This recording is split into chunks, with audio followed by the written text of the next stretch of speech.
When did you feel like a side character in life? Every single day in my life. Hell, I'm not even a side character. I'm an extra. Think of it as you wandered onto the wrong set. Can someone please point me to the right one? When I first moved in with my girlfriend, nearly 1,000 miles away from my friends and family, away from my job, and away from the climate I'd always lived in. My girlfriend is also very extroverted, and we always had her people wanting to hang out, while my gaming systems broke, and I lost all energy to work on creative hobbies. Felt like my own life had gone up in smoke. My girlfriend is amazing and loving, and has worked really hard to make me feel at home. But it was a serious adjustment. When you are giving someone a quest that starts a long epic chain, as in, you set someone on some path.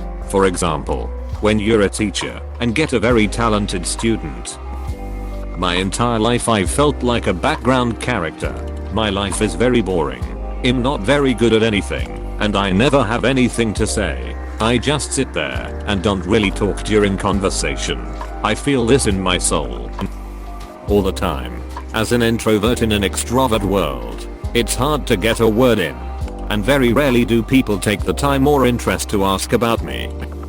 The last time I had a group of people to hang out with, I just never felt like I truly belonged as I was the new guy. I've been wanting a large group of friends like I used to have 10 plus years ago. But back then, I always felt like the leader and the center of attention. Now, or like a year ago, I just felt like I was the guy everyone was nice to and cool with, but never made an effort to hang out with. I would just show up to shows. This was in the local punk scene. That was the only times I hung out with anyone. I just kinda gave up after a while, and continued my mostly solitary life. Edit. Added last sentence. Mostly, I mean occasionally I'm the hilarious sidekick or the love interest, or the boring supervisor etc. But I don't feel my life has enough internal plot or goal pursuit for me to be the protagonist. Every time I've asked someone to come to some event/class with me, so I can try to get to know them better one-on-one, and they invite another person along, I suddenly become the tag-along.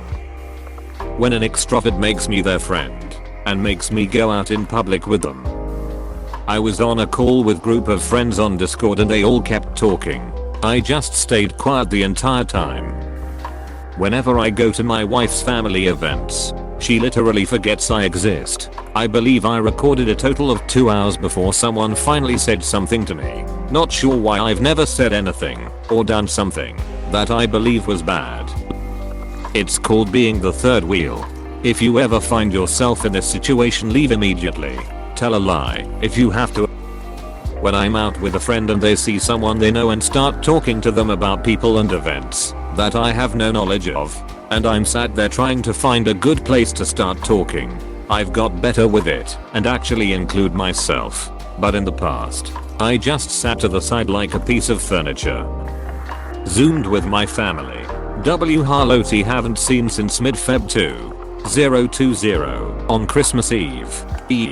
I live 6 hours away, in a bit of a hotspot area, and refused to travel during COVID. The meeting lasted about 30 minutes before we ended it. I spoke for less than 5 minutes throughout the whole thing. I was asked if I worked that day, and what I was planning on making for food the next day. Everyone cooed over my very adorable pup. See post history for tags for a couple minutes. Then my sibling, W Holot lives with our parents, began a monologue of some story to the friend of our parents invited to the house. When the guest thought the monologue was over, with my sibling and dad, the monologue is only over if the other is talking or they're sleeping. They pointed out I wasn't speaking or interacting. Everyone fell over themselves to point out this was normal and that I barely talk when it's just family as well. Well, my mom commented that I talk more when it's just her and me. They then let my sibling keep talking until the call ended. When all my friends are drinking and I can't get a word in because I'm 1 year sober and don't drink. Bold of you to assume there's a singular moment when I've been a side character my whole life. When I invite people over and they talk without me, Another time I just got called a side character despite what are happening in my personal life. I went on a drive with a couple of my friends one day because the three of us were all going through some relationship troubles. Nothing that serious, but it was just really fresh, so we were three sad boys. I was the first one to talk, so initially, I felt like the main character, since the guys were acting to my issues and trying to help me. But then my friends each spoke up about their issues, and that's when I felt like I was the side character. I was helping them now too. We were helping each other.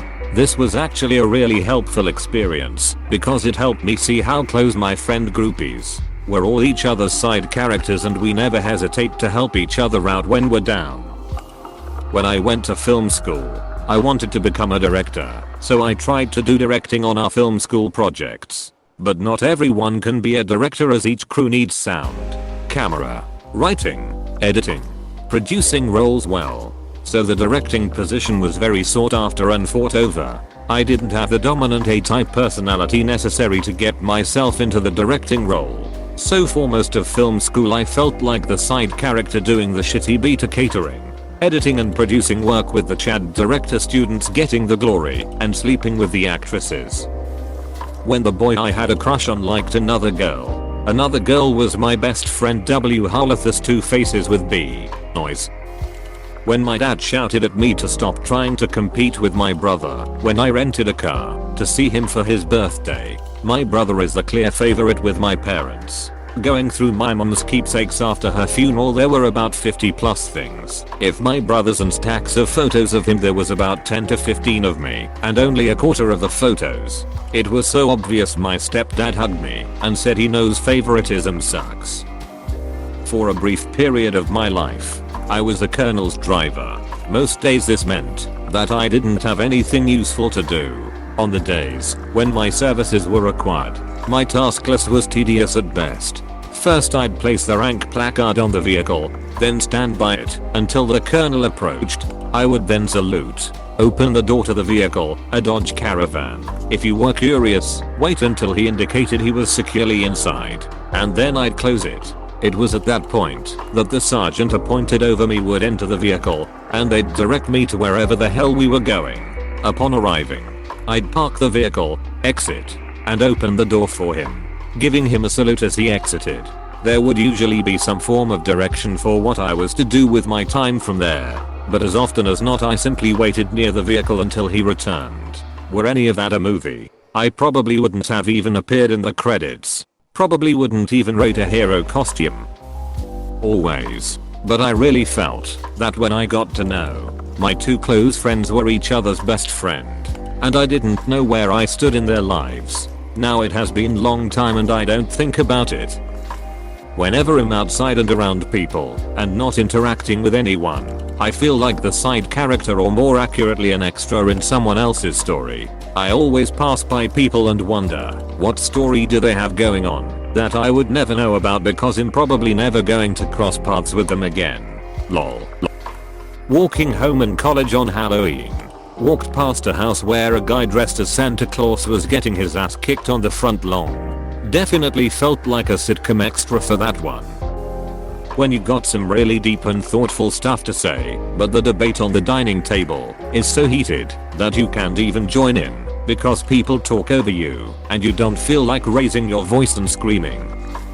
I'm a forensic entomologist that's consigned to the prosaic definitions of exhilarating forensic investigations. Only by serendipity do I encounter someone W. Harlot exuberances for the meticulous research, rather than the grotesque details of the cadaver's murder. People are enthralled by the lurid and salacious stories, but not the intricacies of entomology. Pathologists are renowned embellishers anyway. In real life, I'm the inhibited person with an affinity for insects. W. Harlot fuses too much about them. My role in a capitalistic society is literally supplementary. Tari. During my marriage, my wife and I moved hundreds of miles away from her family to escape her family. Next thing you know, her mom and 5 brothers and sisters all moved within 5 miles of us. I was definitely the outsider.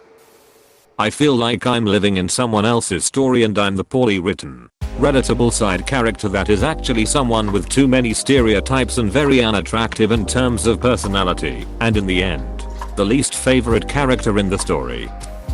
Constantly, I'm the organizer, planner, cleaner, cooker, thinker, get up and doer, but it's never about what I want. I feel like the support staff in my family's lives, and I'm trying to just accept it. Please click subscribe if you enjoyed this video.